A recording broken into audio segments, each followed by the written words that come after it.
Have you ever had a thought so wild it kind of short-circuits your brain for a second? Well, here's one for you. What if every single person who has ever lived or ever will live is actually you?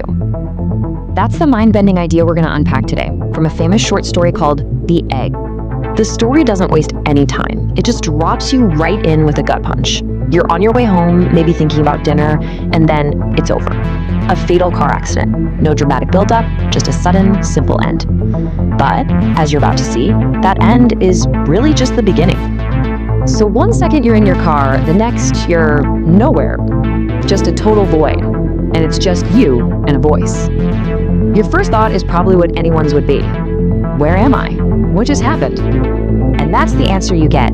A voice, super calm, just matter-of-factly explains that, yeah, you died. This being, who says he's God, tells you not to worry about it, but if you're thinking about heaven or hell, no, that's not what's next on the agenda.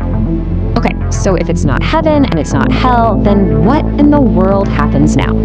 Well, this being tells you your journey is far from over. Not even close, actually. It's just about to take a turn you could never, ever see coming. So here it is, the first big reveal. You're going to be reincarnated. You're going back, but there's a huge catch. You're not just going to go live another life, you're going to live every life. And this right here is the biggest secret of this entire universe. It's not just that reincarnation is real, it's the sheer scale of it that's so mind-blowing.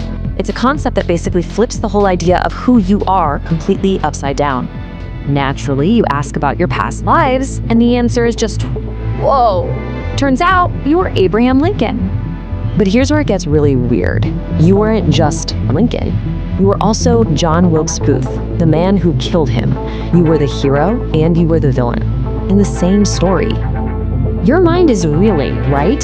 You ask if this crazy logic extends to the worst people in history, and the answer is, yes, you were Adolf Hitler.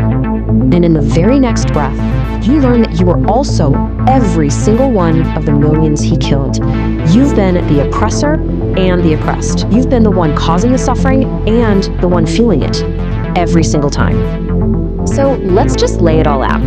This is the core of the egg theory.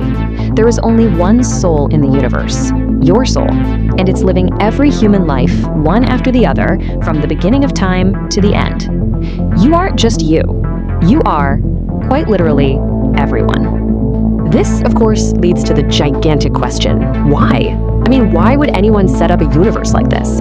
What could possibly be the point of experiencing all of human history from every single perspective? And the answer you're given is surprisingly simple, but also incredibly deep. The entire purpose of all of this, of every life and every experience, is for you to grow up, to mature. The whole universe is just one giant school, and you're the only student. This brings us to the final, brilliant metaphor of the story. You're not a god. Well, not yet. Right now, you're more like a fetus, and this universe, it's your egg. Once you've lived every human life, felt every joy, every pain, learned every lesson, only then will you be ready to hatch. And, while this story feels super modern and sci-fi, this idea of a cosmic egg is actually really old. It turns out people have been thinking along these lines for a long, long time. For example, if you go way back to ancient Greece, you'll find the myth of the Orphic egg. In that story, a cosmic egg was the source of everything. The first god hatched from it and then created the rest of the universe. So this idea of the universe as an incubator for a divine being, it's not entirely new.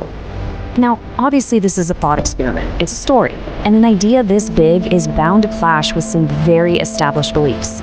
So let's just take a quick look at how it stacks up against another worldview. Let's compare it to, say, biblical Christianity. You can see right away they're on very different pages. The egg theory is all about reincarnation, living again and again. Christianity teaches one life followed by a resurrection. The story says we're all one soul, while the Bible says every person is a unique individual soul. And the goal? The story says it's self-maturation, while Christianity teaches it's salvation through grace.